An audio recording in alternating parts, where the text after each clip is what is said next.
Welcome to your new favorite bookish podcast, Fully Booked and Caffeinated. I'm Heather. And I'm Kelsey. And that's right. You heard Heather starting a podcast episode. It has been months since I have done this. Yay! Kelsey's been really stepping it up on this podcast over the past few months. She needs a raise. And by a raise, I mean more books. I would love more books. Thank you. Anyways, on today's episode, we are discussing the romance novel Love and Other Words by Christina Lauren. But before we get into that, are you drinking anything this evening that's caffeinated? I am. So I've been a little sick this week. So I'm having some tea tonight. I have my blueberry tea, and it is caffeinated. But I think I'll be fine because I've been banging NyQuil and sleeping pills, which I Googled today you're not supposed to do, but I feel much better. So I'm thriving. I'm doing great. So one more night probably ain't gonna kill me. Okay? How about you? I went to Dunkin' after work today because they have their cookie butter cold brew back. I don't think I ever had cookie butter cold brew. It's pretty good. It's basically... It's just the cold brew, and then they have a cookie butter cold foam. Oh. And then it's brown sugar cookie syrup. Oh, why have I not had that? That sounds I don't know. wonderful. I'm actually kind of surprised you haven't. It came out last year. I think last year was the first year they ran it, but it's really good. And obviously Starbucks has their winter drinks out as well, starting today. Yeah, I've got to go to Dunkin' tomorrow, though. Yeah. That sounds magical. Yeah, I'm ready to embrace... I'm not ready for peppermint yet, but I'm ready for some in-between. Then I think that this is a perfect in-betweener for you. Yeah. All right, I'm getting it tomorrow. I'll report back. Sounds good. Cheers. Cheers. So, Christina Lauren is actually a combined pen name of longtime writing partners and best friends, Christina Hobbs and Lauren Billings. Which, by the way, I don't know how people can write a book together. And they've done so many. I am so happy you're saying this because I literally had the same thing. Like, I know that Greer Hendricks and Sarah Panakin do it, but they do it alternating chapters. Yeah. So they're not actually writing the same part. Like this blows my mind. How do they sit down together and agree on every single sentence? Yeah, I don't know. And it flows. It does. It does. Exactly. And they write both young adult and adult fiction novels. And together they have produced 19 New York Times bestselling novels. Okay, that's really impressive.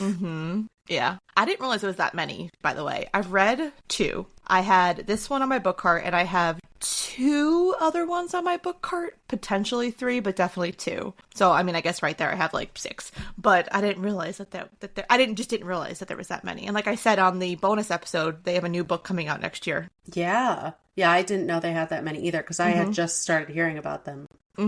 So, that's crazy. And one of my favorite things, so on their Goodreads, some authors can add things to their bio, because I think they make kind of like their own account with Goodreads. And so it says, some of these books have kissing. Some of these books have a lot of kissing. Okay, that's true. I was like, oh, that's funny. So they're published in over 30 languages. They have received multiple starred reviews, won both the Seal of Excellence and Book of the Year from RT Magazine. They've been inducted into the Library Reads Hall of Fame. They've been named Amazon and Audible Romance of the Year. They're a Lambda Literary Award finalist. And last but not least, been nominated for several Goodreads Choice Awards. What is this Hall of Fame? I don't know, but the accolades that they have. That's impressive. Yeah. Yes, it is. So that's them. And clearly, whatever they're doing it correctly because they are hugely successful. I know that I had never heard of them until Bookstagram and Book Talk. I wouldn't say that their books, they're not like as big as like Colleen Hoover or Taylor Jenkins Reid, but they're definitely up there. Yeah. I actually got Taylor Jenkins Reid vibes. Yes. While I was reading this. Yeah, I can see that. Yeah. All right. So let's get into the book. Oh God, it's been so long since I've done this. And of course, I went to Goodreads for my description. So, all right. The story of the heart can never be unwritten. Macy Sorensen is settling into an ambitious, if emotionally tepid routine. Work hard as a new pediatrics resident, plan her wedding to an older, financially secure man, keep her head down and her heart tucked away. But when she runs into Elliot Petropoulos, the first and only love of her life, the careful bubble she's constructed begins to dissolve. Once upon a time, Elliot was Macy's entire world, growing from her gangly, bookish friend into the man who coaxed her heart open again after the loss of her mother, only to break it on the very night he declared his love for her. Told in alternating timelines between then and now, teenage Elliot and Macy grow from friends to much more, spending weekends and lazy summers together in a house outside of San Francisco, devouring books, sharing favorite words, and talking through their growing pains and triumphs. As adults, they have become strangers to one another until their chance reunion. Although their memories are obscured by the agony of what happened that night so many years ago, Elliot will come to understand the truth behind Macy's decade-long silence, and will have to overcome the past and himself to revive her faith in the possibility of an all-consuming love. Love, loss, friendship, and betrayal of the past all collide in this first fiction novel from New York Times and best-selling author Christina Lauren. You did great. Thank you. Thank you so much. Yeah, that sets us up. It really does. And so Macy and Elliot are obviously the main characters of this book. There are some supporting characters, but they're not really imperative to this story, realistically. She has the best friend Sabrina, the fiance Sean, and then from their youth, there's Emma, who she's kind of a big character. And their family members, Macy's dad, the mom, even though she's not really in the novel because she's dead. But realistically, this book just focuses on Macy and Elliot. You know how sometimes we'll read books and the minor characters have bigger roles? I feel like I didn't really get that in this book. I truly felt like it was just Macy and Elliot's story, and these people were just kind of in the background. I agree with that. I think everyone was in there for a specific purpose. The only person I think had more than just like one purpose is the dad. Yes, absolutely. But that's just because it's all this like coming of age.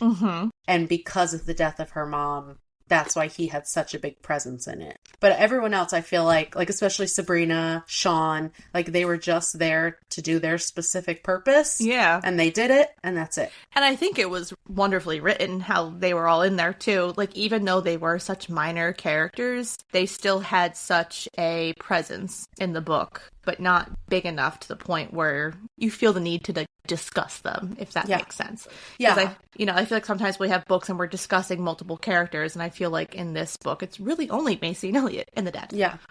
I think they served their purpose very well. Exactly. So the book is, as it said in the bio, it's in alternating timelines. So there's the then, which was 11 years ago, and this was when Macy and Elliot first met. And then there's the now, which is the current time where they end up reuniting. I loved the dual timelines in this book. Sometimes I'm not a huge fan, but this one I really liked. I feel like it flowed together very, very nicely. It was really well wrapped up. And just the then, you really just I don't even know how to describe it, but the way that the then was written, I felt like I was there. Do you know what I mean? Like you really feel that the coming of age, the way that the coming of age stories were written, it was very realistic. Very realistic. And so Macy and Elliot meet following the death of her mother. They become best friends and they fall in love. But so much happens before this. This whole build up to their relationship, their friendship to relationship, and the demise of it. So Macy's mom wrote her all these letters before she passed away, which I know you said you really liked. You liked that aspect of the novel. And one of the letters basically said at some point, you're going to know that Macy needs to escape. And so the dad took this as, I literally need to buy another house. Yeah. So he buys a vacation home in Heidelsberg. I don't know if that's how you pronounce it. Close enough. We're going to go with that. And so the house that they move into is next door to Elliot and his very big, loud, boisterous family. But what was so cute is their meet cute was fun. Yeah. So the house is empty, and then Macy goes upstairs into what is going to be her bedroom, and she opens up the closet and there's just this lanky teenage boy just chilling in there reading a book. And she's like, aren't you trespassing? And he's like, this is an open house. He's like, yeah, which, like, props. Yeah. It's a loophole. He definitely found a loophole. And immediately this bond between them occurs because they both have this love for books, and it's just brought to the forefront of the novel instantaneously. And one of my favorite things was that the dad turned her closet into a library, which, the dream. So it's like a literal book nook. And they have, like, it just keeps growing. Like, there's, every time that they go for a long period of time, there's more blankets, there's more shelves, he puts the stars on the ceiling and he paints it midnight blue. I was like, this is my dream. And this is the place where Macy and Elliot's friendship grows, their relationship blossoms. They're always together in this room. 99% of their time together is spent in this closet. And they have their serious conversations in this closet as well, which, one of my favorite things about Elliot too was how open and willing he was to talk about literally any topic.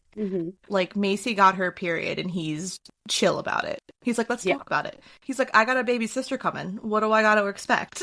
Like, the emotional maturity of this young boy, you would never actually find that today. Never in a million years. The fact that he's the youngest of 4 boys, and he's so different from his brothers. And we find out that he's actually, like, a genius. Yeah. Like, not just smart. He's, like, skipping grades and, like, going to college early and all this stuff.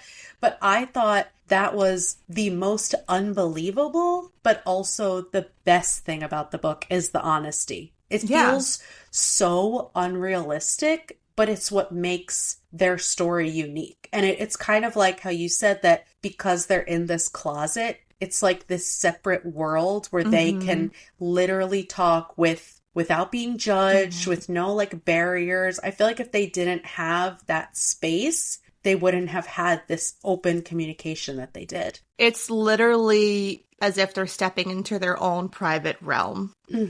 And it's theirs and theirs alone. And they can have these private conversations. They can express their feelings for each other and their feelings about other things in their life. And it's really beautiful. And so Elliot, to Macy, it's the only person who doesn't see her as the girl whose mom died. And she really appreciates that. In one of the emails, at one point they trade emails and they're emailing back and forth, and she says in one of her emails, "No one here understands that I just want to be another girl at school, not the kid whose mom died and who needs to be treated like she can break. Thanks for just saying stuff and not acting like it's all taboo." Find me a teenage boy that can have these conversations. Find me one. For her to be able to recognize that that's what is, like, setting him apart from other people, and not just saying, you know, oh, you're different, but because of this horrible, tragic thing that happened, you're not treating me like I'm a different person because of it. Yeah. Like, it's just, like you said, the emotional maturity is crazy. We love an emotionally mature king. We truly do. We truly do. So, as we talked about, they have this own little world. And so the outside world, like their friends that they have outside of this friendship, they're not really ever, their worlds never mesh. They're talked about, but they never actually mesh. And so that neither of them are ever, they're never forced to truly admit their feelings to each other because they never actually get to experience what the other person is like with their other friends in their life. So, for instance, Emma is a girl that Elliot knows, and he's kissed her. He went to the dance with her. And I believe something, didn't they do, like, over the shirt stuff, or they took their shirts off or something? There was some other little thing that they did. And Macy's pissed about it, but she won't admit it. She won't tell Elliot how she feels. And Elliot kind of just assumes that Macy's doing things with boys back in her hometown, and she's just not, because she's holding out for Elliot. She's not admitting it to herself, but she's holding out for Elliot because he's her first love. He's her first everything. First person in her life that she truly can be herself around. I kind of got the feeling, not that she was immature, but that she was stunted in that part of her life. I agree. Like, she obviously didn't explore with other boys. She had no interest in it whatsoever because she always just thought about Elliot. And I kind of got the vibes like summer camp boyfriend. Yes. Like, you only see him during the summer and you just wait the whole year knowing that you're going to see him during the summer. And then everything that happened during the rest of the year doesn't matter when you're together in the summer. And then at the end of the summer, you're like, okay, bye. But she's not able to do that. No, she definitely can't separate it. And she's literally shook when Elliot tells her all the things he's done. He hasn't had sex, and he hasn't really done anything too scandalous. But he's kissed some girls. He's kissed some girls. He's done some feeling up, you know, some hands and pants, but like that's hands and pants. Yeah, like that's really it. But Macy cannot wrap her head around this. She's, like I said, she's just shook. I think she knows in the back of her head that Elliot cares for her on the same level that she cares for him. But so I guess in that regard, she can't really understand why he's doing all this stuff, and she's just not doing anything. Yeah, because he keeps saying to her that he wants to be with her, but she won't commit to it or admit to it. And so he's like, okay, I'm not going to wait around. Like, I'm still going to be feeling some girls' boobs and kissing. I know, and it's so interesting to me that it took her so long to actually admit her feelings to Elliot, because you can tell in the way that it's written that they clearly care about each other. And she's just so scared to actually... She's just so scared to actually, like, say something to him about it. It's like she loves, and I believe that this is what comes across in the novel, and I believe it's said like this, that the friendship that they have, she's so afraid to lose him. Yeah. Because she's lost her mom. Exactly. She's so scared that the perfect friendship that they have, that they're going to mess it up by becoming more than friends, which is a very real fear, because especially because they're so young, what are the chances that they actually end up together for the rest of their lives? And she doesn't want to lose their friendship, but she also is insanely jealous. Oh, so jealous. So jealous. One of my favorite scenes in the book was when Emma, like, shows up to the Petropolis house and the brother, like, eggs it on. Oh my god. I love the brothers so much. God. The brothers are great. But so eventually they finally admit that they want to try this. They want to be boyfriend, girlfriend. And so it's their first, for both of them, their first love, their first relationship, and their first full-on sexual relationship. Yeah. Or experience, yeah. Is it me? I don't usually read romance. Yes. But I felt kind of weird that they were describing sex scenes between teenagers. I hate it. That's one of my... Okay. No, this is not the first time that I've read, like, a teenage sexual scenario. And it's not my favorite, so you're not alone. You know, it had to happen. Yeah, and I don't think it was, like, meant in an exploitative or even, like, to get you turned on way. No, like, it was absolutely obviously not. Very awkward, and it's obviously, like, just showing how awkward the first time can be, but how much it meant to them and all of that. But I was just like, wait a minute, this is a little bit weird. Yeah, I don't love that. That's not one of my favorite things to happen in books, because it's, I don't know, maybe if I was a teenager reading it, I would feel more comfortable, obviously. Yeah. But I think being an adult woman, and that's just something that's, you know, I get it. I do. I get it. Okay, I was like, I don't read a lot of romance, so I don't know if this is weird, but I feel weird. Yeah. So New Year's Eve happens, and something terrible occurs, which we'll get to. We're not going to discuss it yet, because the build up to this moment, I'm going to make everyone else wait. Like I had to wait tell you, for years. I was like, what could have happened between these people. I, Yeah. And to be honest, I feel the then chapters were the most important descriptive chapters, and the now chapters were kind of filler. Do you feel like that? I do. I think that the parts with Sean served a purpose, the fiance, because they kind of showed how Macy was so unable to connect with anyone, and she just wanted something where she didn't have to fully give herself and where she didn't have to open herself up too much. So I feel like those parts were important, and they showed like the emotional turmoil that she'd been going through and the effect that it had on her. But other than that, I agree. I think that it was mostly filler, and we're just kind of reading through those to get back and figure out what the hell happened on New Year's. No. And so you discover in the now chapters that Macy is basically emotionally stunted from the death of both of her parents and the heartbreak that's been caused by Elliot. Mm-hmm. And you can tell, so they have their chance reunion in a coffee shop, which that's super cute. Love that. That's adorable. Yeah.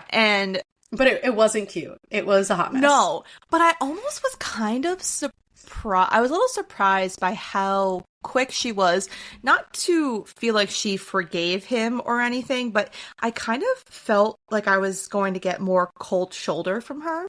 And I didn't get that at all. Like, she immediately was kind of like fell back into, and I think it's said in the novel, she immediately kind of falls back into how she felt about him 11 years ago. Mm-hmm. She's just brought immediately back to 11 years ago and all like the love and emotion that she has for him. And so her friends can tell how much she likes him because when they all meet up together at a park, the two friends from her old high school days are surprised that he's not the fiance. Yeah, when they like, meet wait, Sean, they're like, V. what? Elliot? Wait, who's this guy? Yeah. But also I feel like the reason that she wasn't as standoffish in that initial meeting is because she blames herself also. And that's kind of adding to the buildup of he obviously fucked up. We get that. And we don't know what happened, but we know that he's the one who fucked up. But she says, but then after I did things too.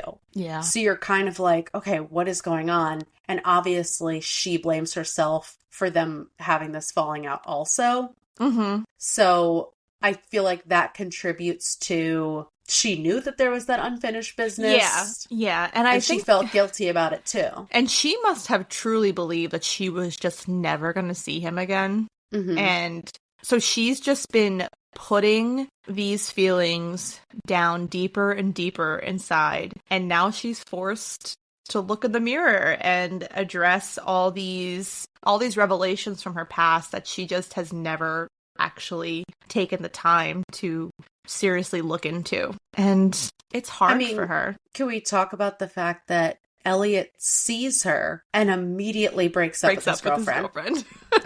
Immediately. He said he left that coffee shop and was like, ring, ring, we got to meet up because I got something to talk to you about. And and you could tell in that conversation when he tells Macy that he broke up with his girlfriend, I think he was expecting her to kind of do the same thing. It's almost like the poor sweet boy, he thinks that this is it. He's been waiting years for this meeting with her again, and now he's never going to let her go. And then she's like, wait, screech, I got a fiance. And clearly this is a man who believes in fate. Yeah. Even though he was like gently stalking her, like he moved back to the area because he knew it was most likely that he would run into her there. He was, blowing her phone up and her email up for years after until he finally got the hint. So yes, he is 1000% already there. And she's like, I'm engaged. And he's like, what now? I know. Because also he can't believe that she could be engaged to someone because over the past 10 years, he hasn't allowed himself to get close to anyone. Even the girlfriend that he was with, he barely liked her. He was like, oh, we're just friends. Yeah. So he's like, how could you be close enough to someone to be engaged? But then you learn to discover that she's really not. Her and Sean were more or less using each other as kind of it was kind of an understanding that this was a mutually agreed upon relationship.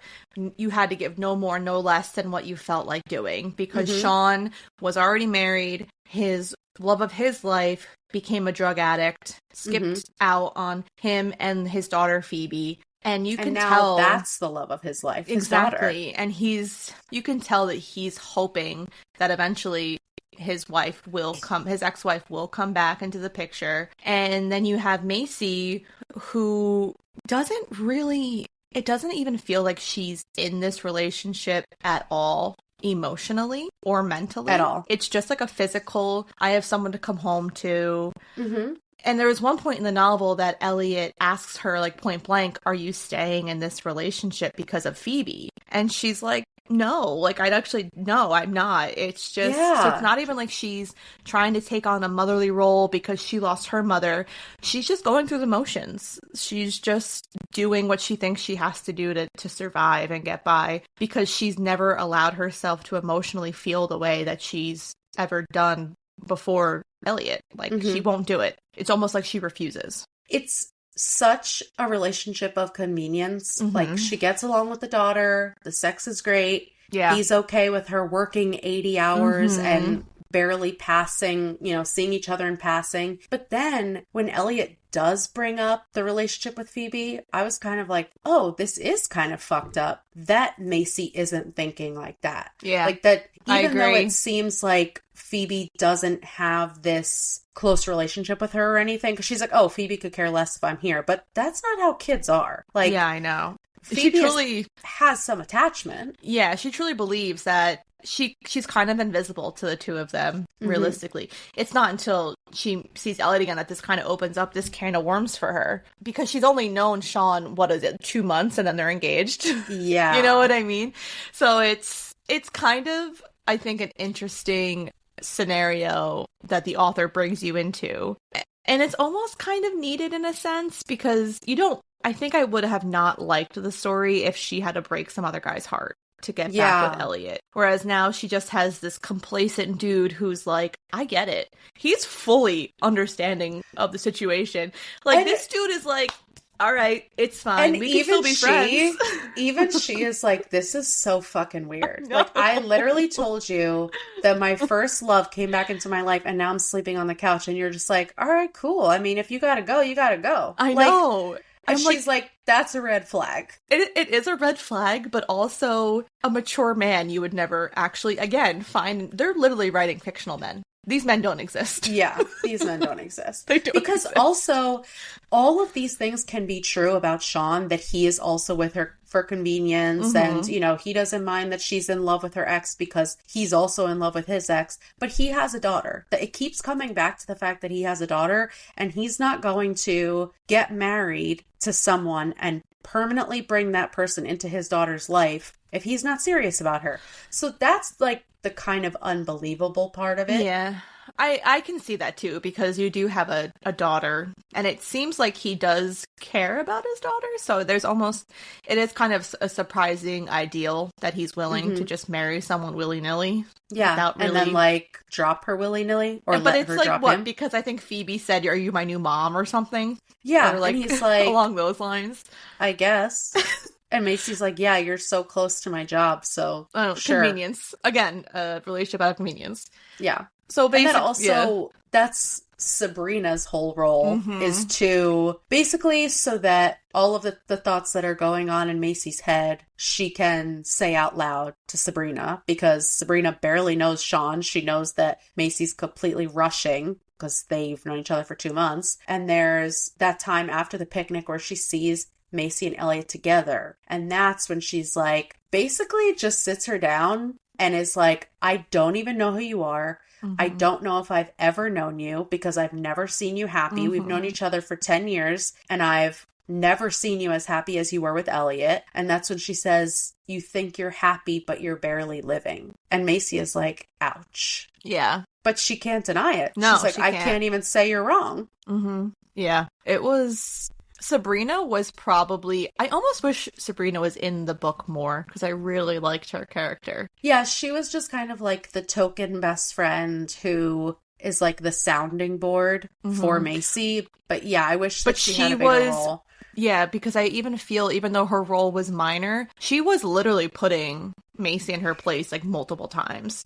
Yeah. You know, questioning her marrying Sean. She's the literal best friend that you want. That's always like, you sure about that? Mm-hmm. I don't think you want to do that. And because Macy doesn't have either of her parents, she doesn't let people in. Sabrina even says to her, like, you have very few people who you would call close friends. So Sabrina's really the only one who will be honest with her and who will call her out and be like, why are you doing this? Yeah, yeah. So Elliot invites Macy to his brother's wedding on New Year's Eve. And when he first invites her to this wedding, and it's only like October in the book, I was so confused on how they were going to fit all, like, what was going to happen in those few months before the wedding. She was still engaged. Yeah, at that and time. I just was like, what's going to happen? And then I realized, oh, they literally only saw it. It's explained that they had Thanksgiving together, and then she just didn't see him again until like New Year's.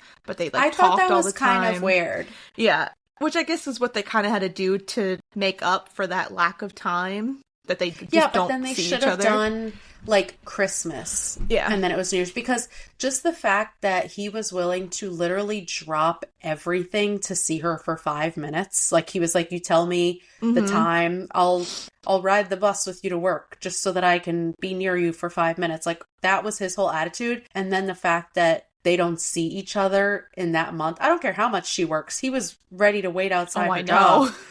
And then all they're doing is she's like, oh, if I had a question about what to wear to the wedding. Like, yeah, that was kind of it didn't fit. But yeah. It just didn't fit with how Elliot was behaving before that. Yeah, I agree with that completely. And it was such a cliche moment when he's walking down the aisle to be the best man and she can't look at anyone but him. But it was also see it, the movie moment. Exactly. But it was also really cute how happy his mom was to see her again, and how it just, again, it was almost like no time left. Like there was no missing time between the last time she saw them. She's just immediately welcomed back into their family. And I think it's also because, first of all, that's a part of Elliot that she loved so much, that he had this big family and all this chaos, and she didn't have that. It was just her and her dad, who was very quiet. And also, Elliot's mom really took care of them. Like, they don't talk about it that much,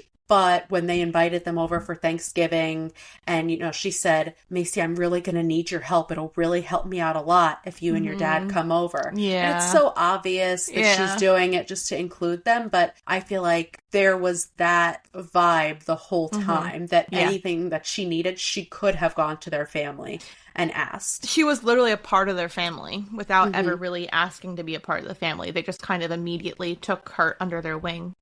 Even though they usually hung out at Macy's house, it was still just this understanding that she was a part of Elliot's life. Yeah. So there's a moment on the dance floor where they're having a cute little slow dance together. And this revelation had me shook. That this was the first time that Macy ever said I love you to Elliot. Yeah. So it had only been said once, and it was by Elliot on New Year's Eve 11 years ago. Macy never said it back, and she's never said it to him before. And he said it 100. He said it in the coffee shop. He said it the day after. He said it on Thanksgiving. He was probably texting it to her every night. I know. And that really kind of put it into perspective for me, how close she really held her heart to her chest. Like, and she held her cards so close to her chest, and she would just not allow herself to really ever fully feel something. And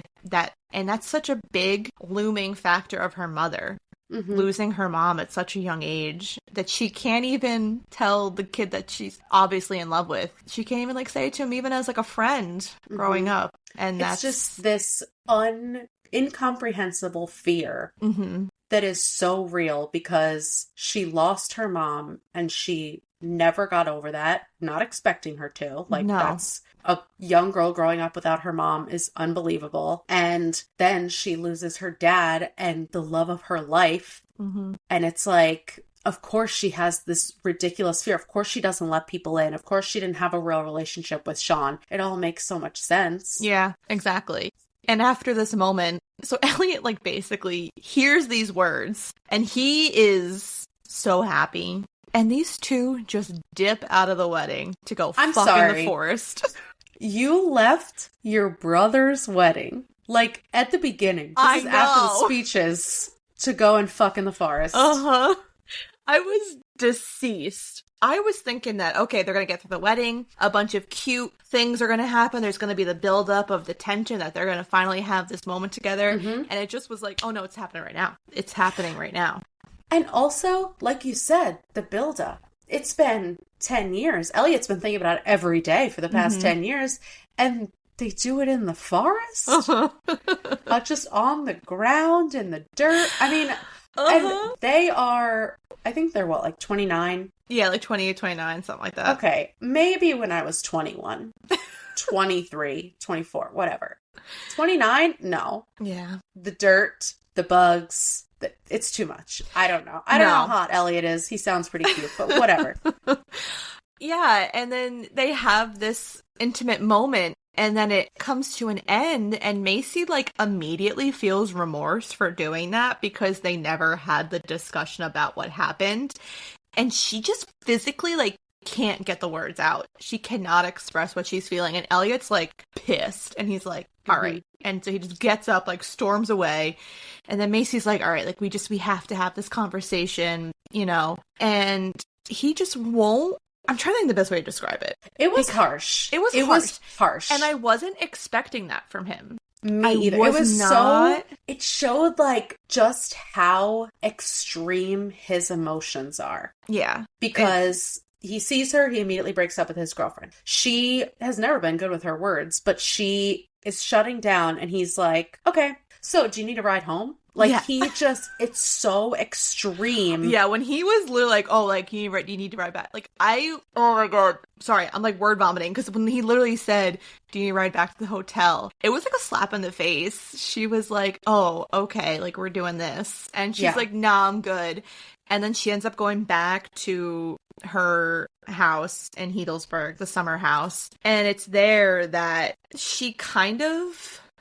she finally has this emotional breakdown that she hasn't had in a decade, that she's never allowed herself to have. And she's talking to like the ghost of her father, and she's, you know, like more or less asking, like, it's almost like asking, like, would you be proud of me? Like, are you happy with where my life is? You know, are you with so Mom? Much. Yeah, like she's just very much in her feelings.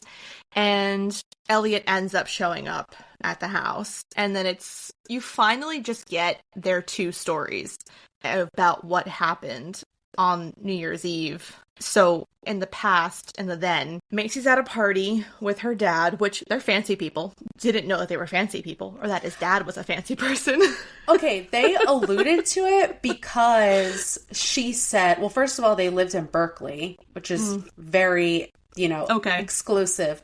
But also, she says, at one point, she says, like, most of the people who live in this town where their second house is, they couldn't even afford to live in Berkeley. So the fact that they own two houses in California. That's true. That's a good point. So he obviously was doing very well for himself. Yeah.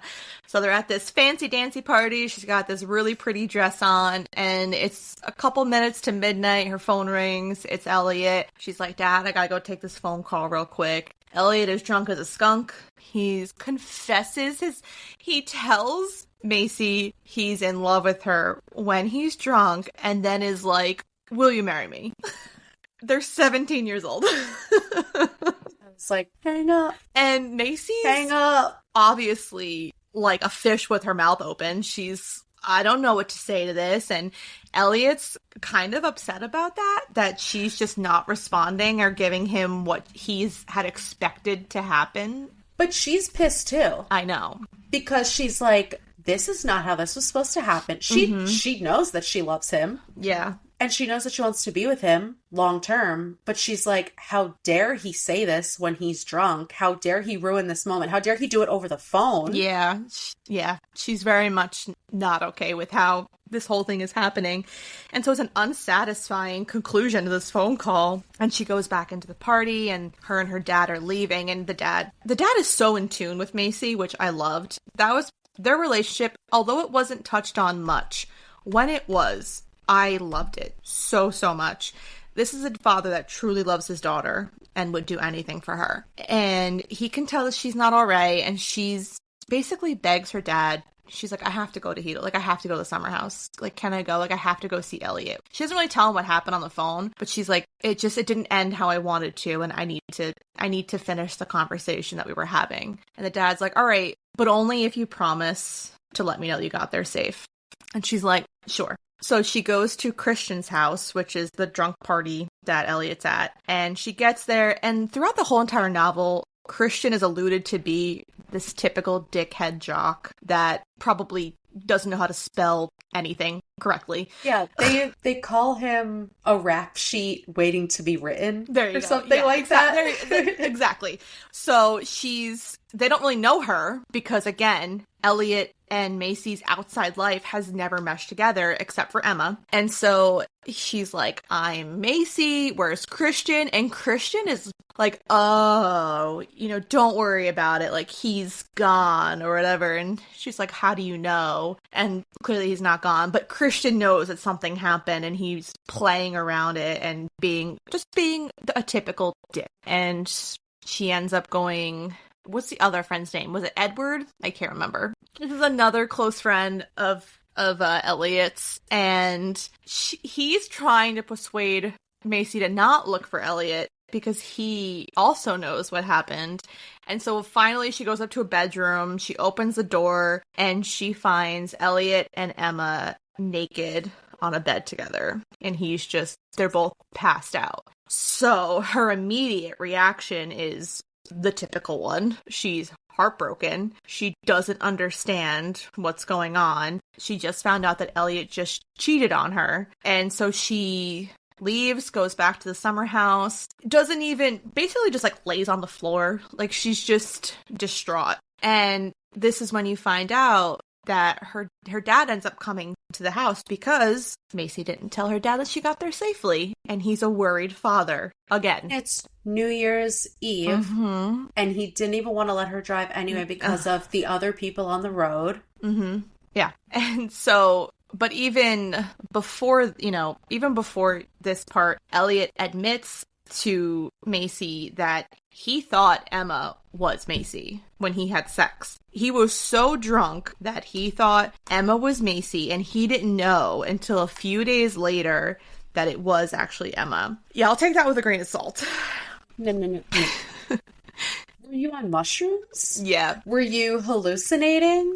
Well, how apparently did you see another face? Yeah. I don't care how much you drank. Okay, been there. I have never been like, oh my gosh. I know. I totally thought that was someone else that I slept with. Yeah. Like, this was the one part of the book that I didn't like. Pissed. That didn't make any sense to me. And I was like, but obviously something terrible had to happen for the most terrible part of the novel to occur. So the dad shows up. But why couldn't it have been that they just didn't have sex? Yeah, I know. Trust me. I know. I was pissed.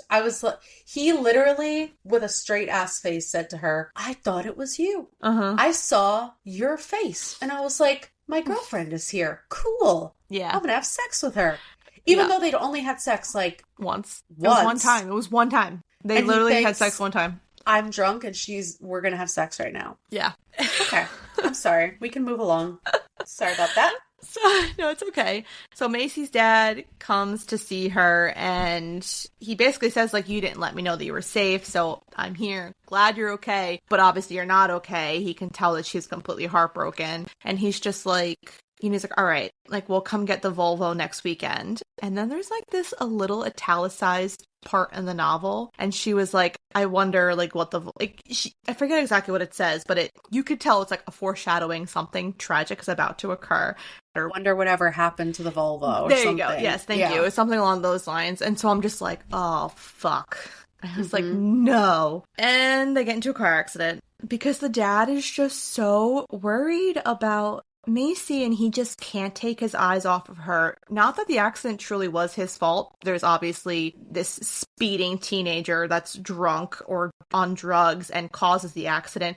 And it pissed me off because, and this is what happens all the time, he got away, like, unscathed. Like, he walked away, no issues. And obviously Macy and her dad did not. And when she, like, couldn't fathom that her dad was dead and she kept trying to go back to, I was sobbing. I was in tears reading this part when she was trying so hard to go back to see her dad, and the police officer grabs her and holds her and he starts crying with her. He was like, this is exactly how I lost my brother. And I'm just like, fuck all this. I was like, and when they describe that he can't take his eyes off of her, and she says, I bet he wishes that he had mom's rule book with him right now. Mm-hmm. Because he was so, for the entire time of her growing up, he was so nervous to say the wrong thing. Mm-hmm. And he wanted to do everything right by her. He wanted to do everything right by her mother. And it's like nothing could have prepared him for this situation. He knows, Macy says, I know what number rule it is. Yeah. Because, you know, since then she's read it. But the fact that she says that he's just staring at her because he doesn't want to say the wrong thing. So he's just basically looking at her to make sure that she doesn't break right in front of him. Mm-hmm. And he's holding her hand the whole way. And then that's when she loses him. I was like, nope.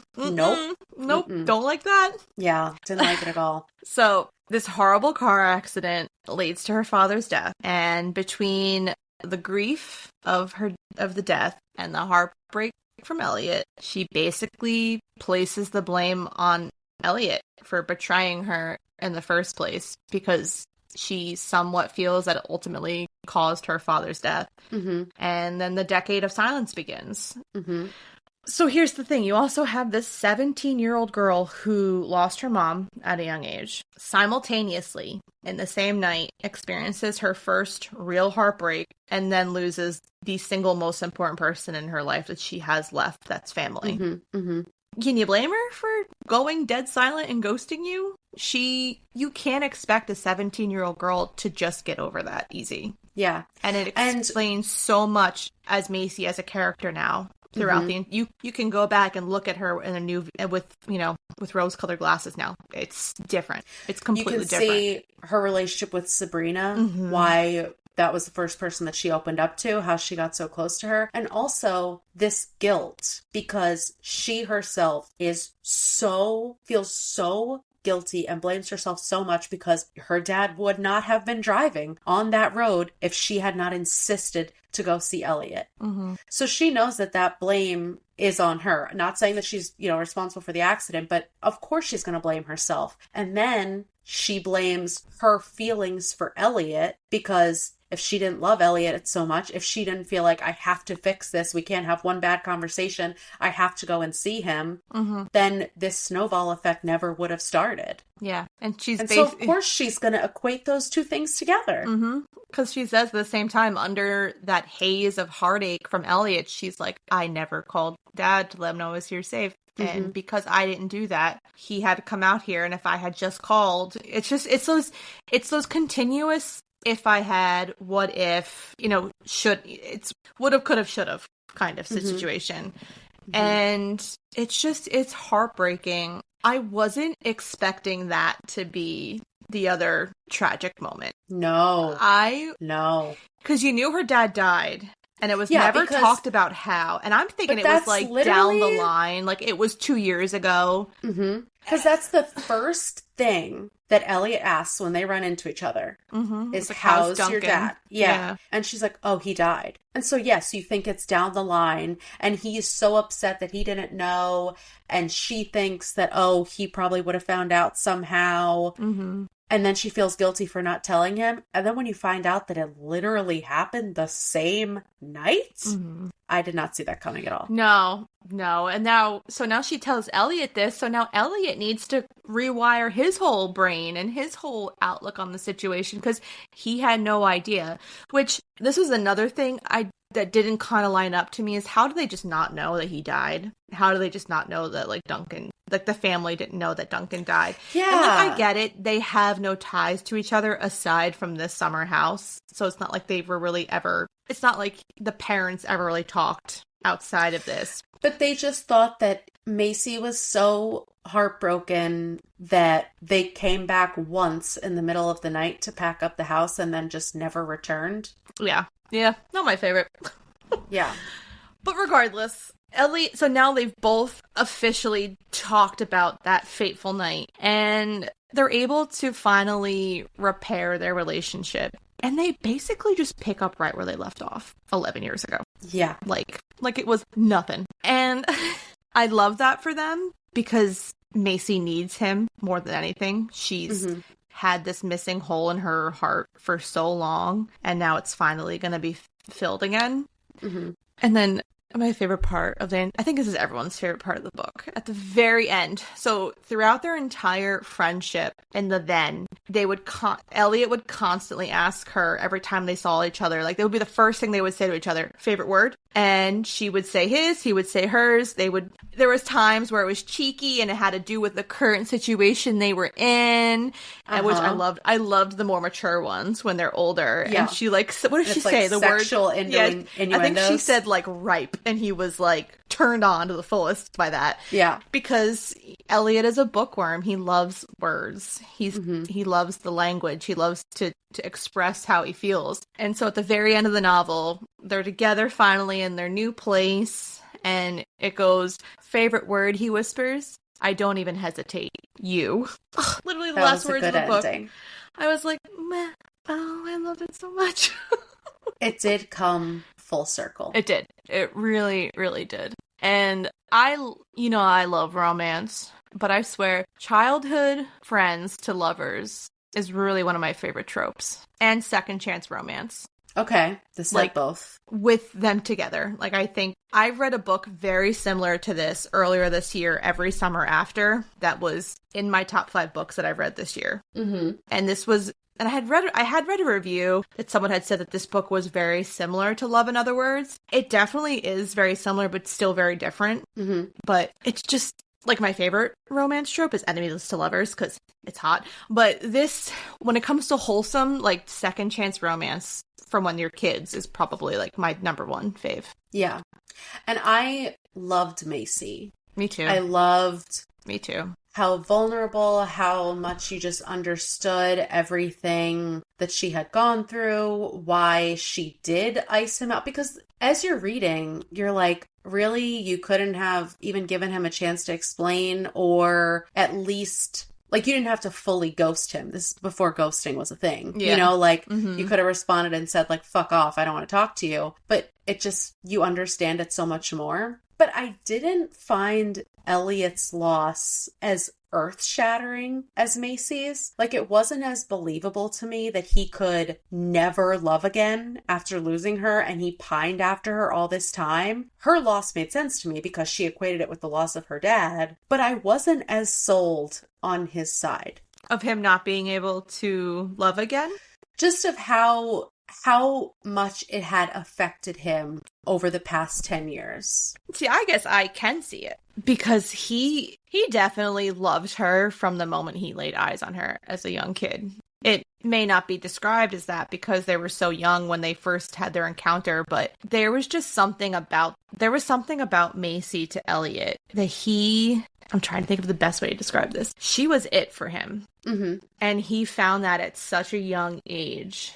And he waited and waited and waited for her to finally be able to have the courage to take that next step with him. Mm-hmm. And then they finally have it. And then it's kind of immediately ripped away from him by his own fucking fault, by the way. But he, you know what I mean? The mushrooms, the hallucinogens. So it's his own fault. But it's almost kind of like, it's almost like his equivalence to Macy being scared to open up to him because she doesn't want to lose him. And now he did lose her. Mm-hmm. And she was just it for him. Like, there was no one else for him. And it took him so long. It's almost like he was waiting for her to come around. It's kind of like that situation where you break up with someone and you're just kind of waiting for them to come back, and they just never, they never do. And it's almost like she died. It's almost like she died. It's just, it was like and there was no closure. There was there was nothing that ever was repaired because Macy shut him out after that night. And Elliot just feels so strongly. He's not a normal kid. Like, he feels so deeply and loves so deeply. So I can understand why it took him a while to finally reopen his heart to someone, because Macy was it. Clearly she was it. He broke up with his girlfriend the day he saw her. The day he saw her.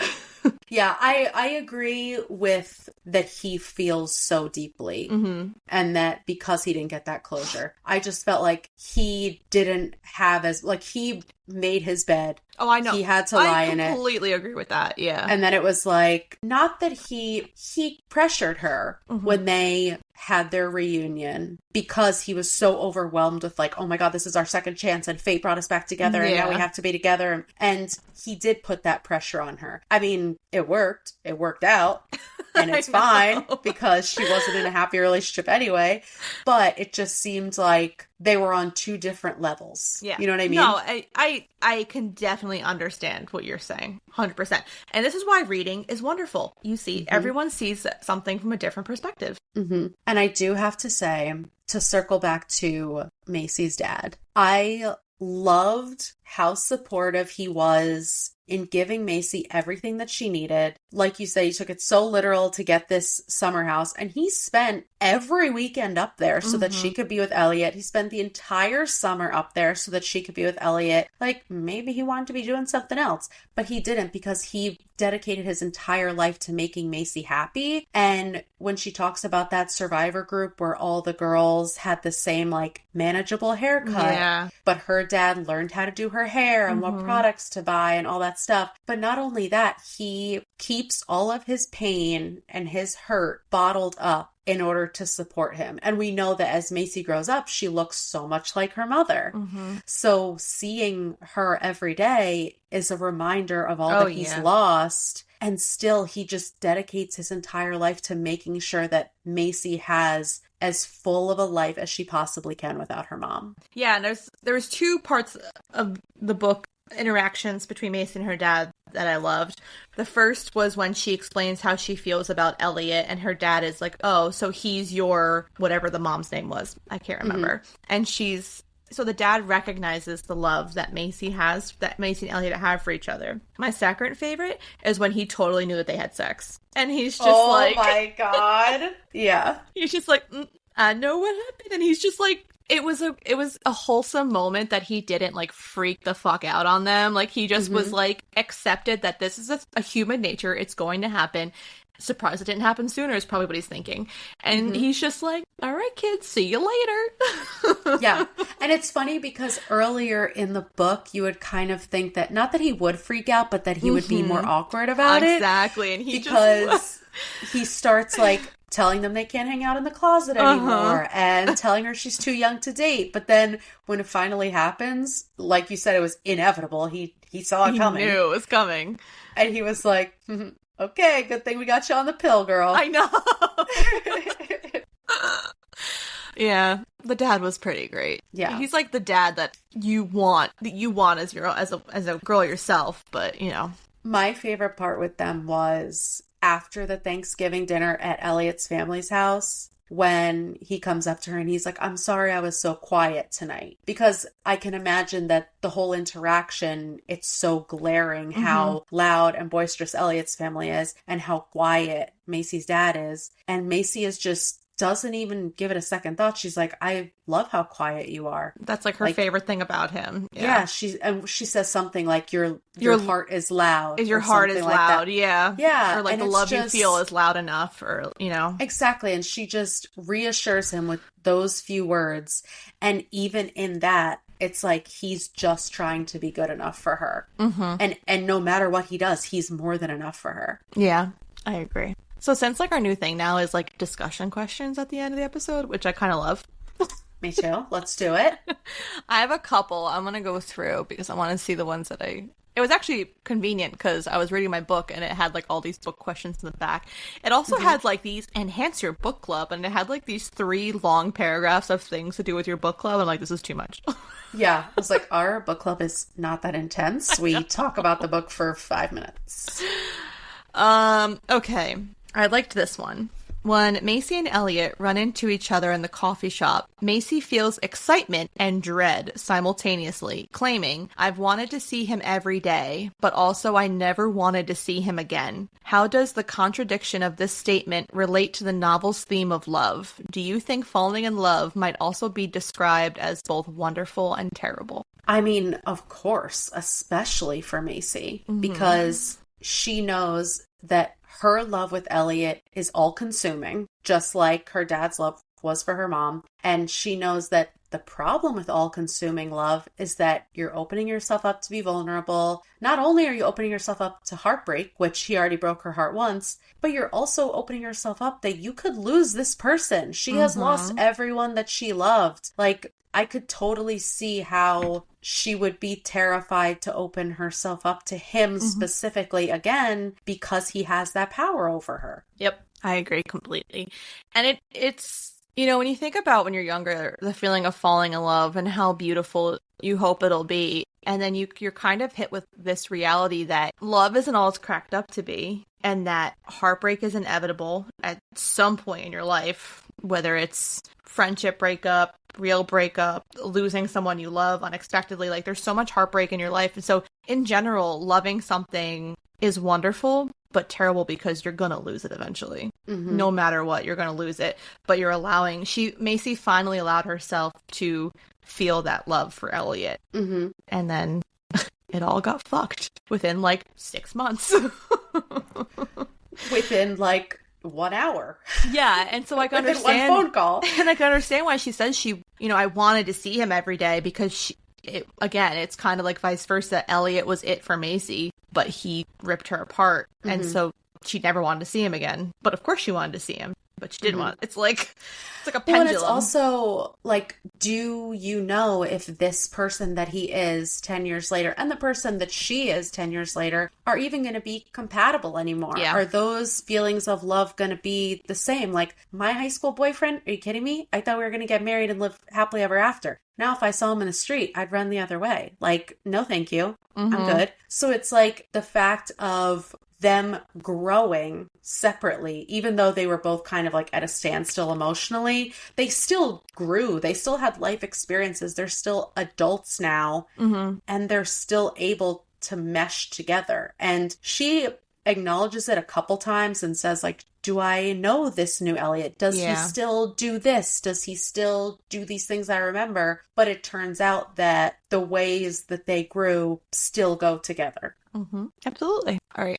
And I'm going to do this last one because this was a question that I think is really good. At the very end of the book, why does Elliot want to move past this closet? Do you agree with Elliot that you can't go backward and that the key to happiness is moving forward? I think given their situation, 100%. And it's so heartbreaking to Macy to realize that this closet was the beginning of everything for her. The literal beginning of everything. And it meant so much to her. It was her safe haven. It was the one place where she could be her true self. She could be with the love of her life. It encapsulated her love of reading and just taking yourself away into your own little world. And even though it's been a decade, I'm sure seeing that closet again with Elliot after everything, you almost want to go back into it and just continue your story. And I think it's so brave of Elliot to be like, no, like we can't. Like, we can't go back to that. Too much has happened. And now we're different people. And now we need to grow together in a new place together. We need to... He says, last time we came out of this closet and had this, had our real lives meshed together, it got fucked up. That doesn't mean it's going to happen again. Exactly. And that's what she's so scared of. The first time that they had an interaction outside of this damn closet or outside of their little bubble, everything was completely ruined. The whole world came crashing down, and it just was fire. Pure fire. Yeah. But I think I agree with you. It's Elliot's view of it is like, this is a chapter that we have to close, because we can start a new chapter. And there's not only all the amazing memories, but now there's bad memories associated with it too. Yeah. So it's like, let's start fresh with new memories, even if we're building on that foundation that we built when we were teenagers. Again, we love an emotionally mature king.